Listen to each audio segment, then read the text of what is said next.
Hello बच्चों, welcome back to the another video of Spark X education में, जहां पर हम आपको मैथ्स और साइंस के लेक्चर्स फ्री में प्रोवाइड करा रहे हैं बच्चों यूट्यूब पे। ठीक है बच्चों, तो हम लोग पढ़ रहे हैं क्लास 10th की केमिस्ट्री यानी कि साइंस में चैप्टर नंबर 2 एसिड, बेस और सॉल्ट, जहां पर हम लोगों ने सारे के सारे टॉपिक्स को कवर कर लिया है। एसिड क्या होता है, बेस क्या होता है, फिजिकल प्रॉपर्टीज, केमिकल प्रॉपर्टीज, साथ में पीएच, पीओएच और सॉल्ट्स की बातों को भी कवर कर लिया। ठीक है बच्चों, तो आप लोगों ने वो लेक्चर नहीं देखे तो प्लेलिस्ट में जाइए, आपको सारे लेक्चर वहाँ पे मिल जाएंगे और वहाँ से देख के आप यहाँ पे आइए, क्योंकि आज का जो हमारा लेक्चर होने वाला है वो हम करने वाले हैं कुछ क्वेश्चंस जो कि आपको कॉन्सेप्ट को और बूस्ट करेगा और आपको एग्जाम में अच्छे मार्क्स लाने में हेल्प करेगा। ठीक है बच्चों, तो आते हैं अपने क्वेश्चंस पे डायरेक्ट, बिना टाइम को वेस्ट किए हुए। फर्स्ट क्वेश्चन आपको दिख रहा होगा स्क्रीन पे या फिर आप ब्लैक बोर्ड पे, aqueous solution of acid and base, tick the correct option. ठीक है, तो क्वेश्चन बड़ा था तो क्वेश्चन को सॉर्ट किया है कि क्या दिया हुआ है, मैं बताता हूं आपको क्वेश्चन को सॉल्यूशन करके कि आपको एक एसिड और बेस का सॉल्यूशन दिया हुआ है। ठीक है बच्चों, तो वहां से आपको बताना है कि इसमें से कौन सा ऑप्शन सही है। तो ये हमारा जो कॉन्सेप्ट होने वाला है वो होने वाला है एसिड बेस यानी कि पीएच पीओएच के ऊपर। ठीक है बच्चों, तो हमने दो चीजें लेक्चर में कवर की थी, दो प्रॉपर्टीज आपको बताई हुई थी कि पीएच की जैसे जैसे पीएच की वैल्यू बढ़ती जाएगी वैसे वैसे क्या होगा, एसिडिक कैरेक्टर डिक्रीज होता जाएगा। इसका मतलब होता है कि एसिडिक कैरेक्टर इनवर्सली प्रोपोर्शनल किसके, पीएच के। मतलब अगर इसकी वैल्यू बढ़ेगी तो इसकी वैल्यू क्या हो जाएगी, कम हो जाएगी। ठीक है, तो सेकंड हमने पढ़ा था कि बेसिक कैरेक्टर क्या होता है, डायरेक्टली प्रोपोर्शनल होता है पीएच की। इसका मतलब होता है पीएच की वैल्यू बढ़ेगी तो बेसिक कैरेक्टर भी बढ़ेगा, यानी कि स्ट्रॉन्ग जो होगा बेसिड वो बेस बढ़ता जाएगा। ठीक है, तो यहाँ पे फर्स्ट ऑप्शन देखते हैं, हम लोग ऑप्शन पे आते हैं और ऑप्शन से क्वेश्चन को सॉल्व करने का ट्राई करते हैं। ठीक है, तो क्या बोला है, high the pH strong acid. क्या बोला है आपको कि पीएच की वैल्यू कैसी हो रही है, हाई यानी कि इंक्रीज हो रही है। अगर पीएच की वैल्यू हाई है तो आपको पता होगा ये कैसा हो जाएगा, लो, यानी कि हम बोलेंगे यहाँ पे हमारा क्या आने वाला है, वीक एसिड। ठीक है बच्चों, पीएच की वैल्यू ज्यादा तो एसिडिटी क्या हो जाएगी, कम हो जाएगी, यानी कि वो कैसा हो जाएगा, वीक एसिड में हो जाएगा। ठीक है, सेकंड ऑप्शन में और देख लेते हैं यहाँ पे, तो क्या होगा हमारा, पीएच की वैल्यू जैसे इंक्रीज होगी वैसे तो क्या होगा, स्ट्रॉन्ग बेस बनता जाएगा। क्योंकि क्या हो रहा है बच्चों, यहाँ पे डायरेक्टली प्रोपोर्शनल, यानी कि पीएच की वैल्यू इंक्रीज होगी तो बेस की प्रॉपर्टी भी यानी कि बेस की जो कैरेक्टर वो भी इंक्रीज होगा, यानी कि उसका स्ट्रॉन्ग यानी कि ताकत बढ़ती जाएगी। तो हम बोलेंगे वहां पे क्या होने वाला है, स्ट्रॉन्ग बेस।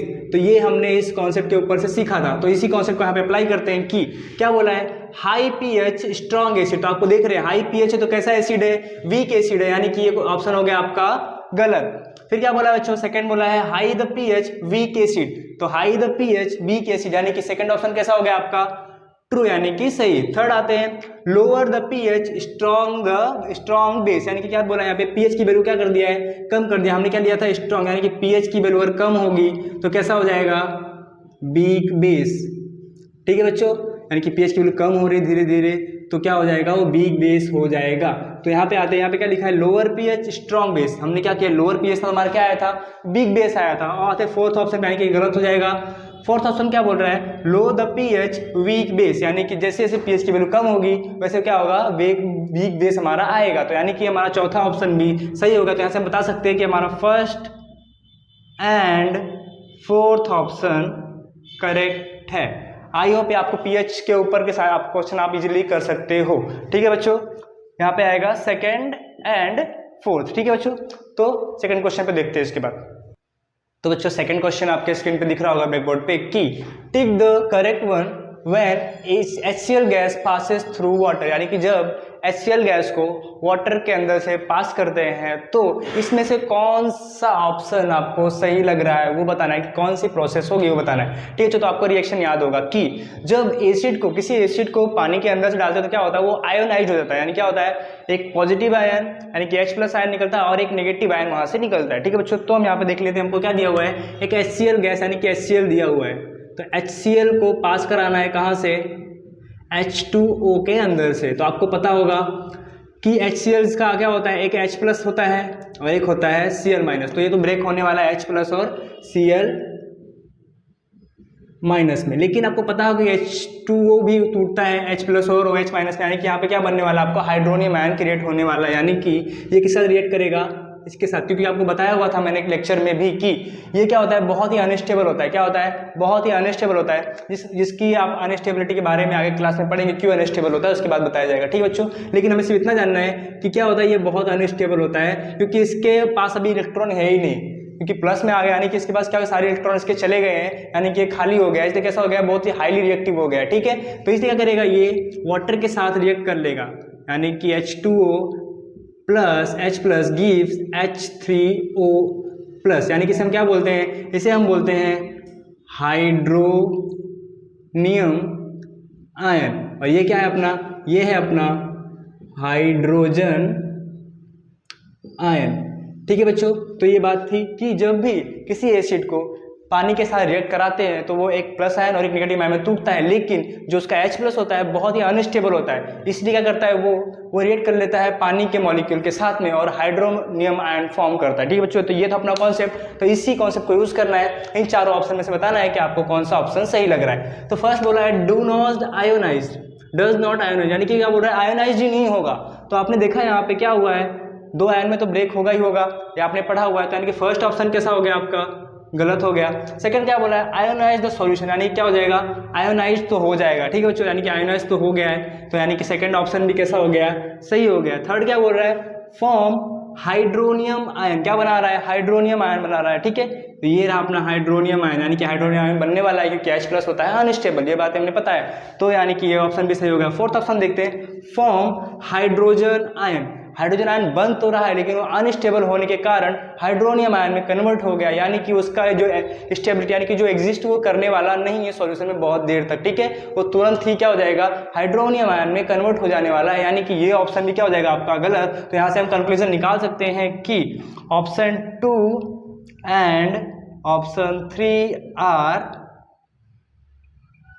करेक्ट वन, यानी कि ये ऑप्शन और ये ऑप्शन सही है। ठीक है बच्चों, तो बच्चों क्वेश्चन नंबर अगला आपके ब्लैक बोर्ड पे आपको दिख रहा होगा, तो आइए इसको सॉल्व करने का ट्राई करते हैं। आप लोग अगर आपको क्वेश्चन आता हो तो वीडियो को पॉज कीजिएगा और खुद से एक बार सॉल्व करने का ट्राई कीजिएगा और कमेंट बॉक्स में आप आंसर अपना डाल सकते हैं। ठीक है बच्चों, तो आते हैं हम अपने क्वेश्चन में स्टार्ट करते हैं पढ़ना। The 10 ml solution of NaOH is found to be completely neutralize 8 ml of a given HCl, यानी कि कितना हो रहा है, 10 ml सॉल्यूशन हमको लेना है एक 8 ml HCl को न्यूट्रलाइज करने के लिए। ठीक है, इतनी हमें जरूरत पड़ रही है, यानी कि 10 ml क्या है, लिख लेते हैं सबकी बातें, 10 ml NaOH, ठीक है, और कितने ml कर रहा है वो, 8 ml HCl को कर रहा है। ठीक है बच्चों, तो फिर क्या बोला है हमें, इफ वी टेक 20 ml, क्या कर दिया हमने, 20 ml of NaOH, same solution लेना है। ठीक है, सॉल्यूशन चेंज नहीं करना है, यानी कि सेम कंसंट्रेशन का सॉल्यूशन होना चाहिए। ठीक है, if we take 20 ml of NaOH then amount of HCl solution required to be neutralize, यानी कि अगर जो हमने क्या किया NaOH का 20 ml ले लिया तो हमें HCl का कितना अमाउंट चाहिए जो कि पूरी तरीके से क्या हो जाए, न्यूट्रलाइज हो जाए। ठीक है बच्चों, तो ये हमें समझना है, यानी कि यहाँ पे हमें क्या दे दिया है, एक और दे दिया है, वो 20 ml NaOH दे दिया है, तो हमें ये वाला चीज़ फाइंड करना है। तो आपको पता होगा क्या करना है, पहले इस रिएक्शन को देख लेते हैं क्या रिएक्शन क्या कर रहा है। ठीक है, तो हमें पता है जब भी एक एसिड और एक बेस आपस में रिएक्ट करते हैं तो क्या फॉर्म होता है, वाटर फॉर्मेशन होता है और सॉल्ट फॉर्म होता है। ठीक है, तो रिएक्शन को लिख लेते हैं, क्या है, NaOH किसके साथ रिएक्ट कर रहा है, वो कर रहा है HCl के साथ में, इसे हम बोलते हैं न्यूट्रलाइजेशन रिएक्शन, यानी कि NaCl फॉर्म होगा और H2O फॉर्म होगा। तो आप यहाँ से समझ सकते हैं कि एक यहाँ पे भी एक, यानी कि क्या बोल सकते हैं, जो इसकी मॉलिक्युलरिटी है कितनी है, 1 है, यानी कि एक NaOH एक HCl को पूरी तरीके से कंप्लीटली न्यूट्रलाइज कर रहा है यहाँ पे। ठीक है, तो यानी कि जो अमाउंट होगा यहाँ पे कितना था, 8 था, यहाँ पे 10, तो अगर हम अमाउंट को डबल कर रहे हैं, यानी कि क्या कर रहे हैं, सॉरी उल्टा लिख दिया हमने, यहाँ पे 10 यहाँ पे 8, अगर हमने इसको क्या किया, NaOH को डबल कर दिया, क्या कर दिया, डबल कर दिया, तो कंप्लीटली न्यूट्रलाइज होने के लिए हमें HCl का भी अमाउंट डबल करना होगा, तभी वो क्या होगा, कंप्लीटली न्यूट्रलाइज होगा। यानी कि यहाँ पे कितना आएगा, 16, 8 का डबल कितना होता है, 16। इस हिसाब से आपका जो ऑप्शन है ये सही है। ठीक है बच्चों, अगर आपको ऐसा ना दिया हो, यानी कि सॉल्यूशन की वैल्यू ना दी हो, यानी कि ये 20 ml है, यहाँ पे 10 ml, ऐसा ना दे के कॉन्सेंट्रेशन दे दिया, क्या दे दिया, नॉर्मेलिटी की बात कर दी हो, तो आप ये फॉर्मूला यूज कर सकते हैं, यानी कि N1V1 is equal to N2V2, यानी कि N1 क्या होगा, सॉल्यूशन 1 का नॉर्मेलिटी और उसका वॉल्यूम 1, और दूसरा क्या होगा, normality of second solution and volume 2। ठीक है, तो यहाँ से आप क्या कर सकते हैं, दूसरा वॉल्यूम या फिर दूसरे जो हमारा यहाँ पे है सॉल्यूशन, उसका क्या कर सकते हैं हम लोग, फाइंड कर सकते हैं, नॉर्मेलिटी फाइंड कर सकते हैं। ठीक है बच्चों, लेकिन ये कब यूज होगा, जब आपको नॉर्मेलिटी की बातें दी होगी तब, या फिर एक और होता है M1V1 इक्वल टू M2V2, ये भी यूज कर सकते हो आप लोग। ठीक है, ये मोलकुलरिटी के लिए और ये नॉर्मेलिटी के। ठीक है, अगर आपको 11th क्लास में एक टाइप क्वेश्चन आने वाले हैं, तो अभी आप अगर नहीं समझ में आ रहा तो कोई बात नहीं। ठीक है, लेकिन ये आपकी बातें बहुत ही इंपॉर्टेंट है, क्यों? क्योंकि 10 या तो यहाँ पे 8 था, यहाँ पे 20, तो यहाँ पे 16। आई होप इतना समझा होगा आप लोगों ने। नेक्स्ट क्वेश्चन के बाद देखते हैं। तो बच्चों आज का लास्ट क्वेश्चन आपके बोर्ड पे लिखा हुआ है, तो आइए इस क्वेश्चन को करते हैं और इससे कॉन्सेप्ट को समझते हैं। ठीक है बच्चों, तो लिखा हुआ है 5 सॉल्यूशन आपको दिया हुआ है और उनके पीएच भी आपको दिए हुए हैं। ठीक है, सो क्वेश्चन को सॉर्ट कर दिया है। आप लोग ज़्यादा उसमें दिमाग मत लगाना अपना कि यहाँ पे क्या लिखा हुआ है, 5 सॉल्यूशन है और पीएच भी आपको दे दिया है। ठीक है, तो इतनी बातों को जो काम की चीज़ हमने लिख ली है। ठीक है, तो पीएच दिया हुआ है, pH of A is equal to 4, pH of B is equal to 1, pH of C is equal to 11, pH of D is equal to 7 and pH of E is equal to 9। तो ये आप values आपको दी हुई है। ठीक है, तो आपको यहाँ से चीज़ें बतानी कि न्यूट्रल कौन सा है, स्ट्रांगली अल्कालाइन कौन है, स्ट्रांगली एसिडिक कौन है, वीकली एसिडिक कौन है और वीकली अल्कालाइन कौन है। ठीक है बच्चों, तो इसमें देखते हैं एक बार क्वेश्चन को कि क्या यहाँ पे दिया। तो आपको पता होगा 5 कॉन्सेप्ट, आपको कॉन्सेप्ट समझाया हुआ थोड़ी देर पहले कि एसिडिक कैरेक्टर क्या होगा, इन्वर्सली प्रोपोर्शनल होगा पीएच के, और क्या होगा, बेसिक कैरेक्टर क्या होगा, डायरेक्टली प्रोपोर्शनल होगा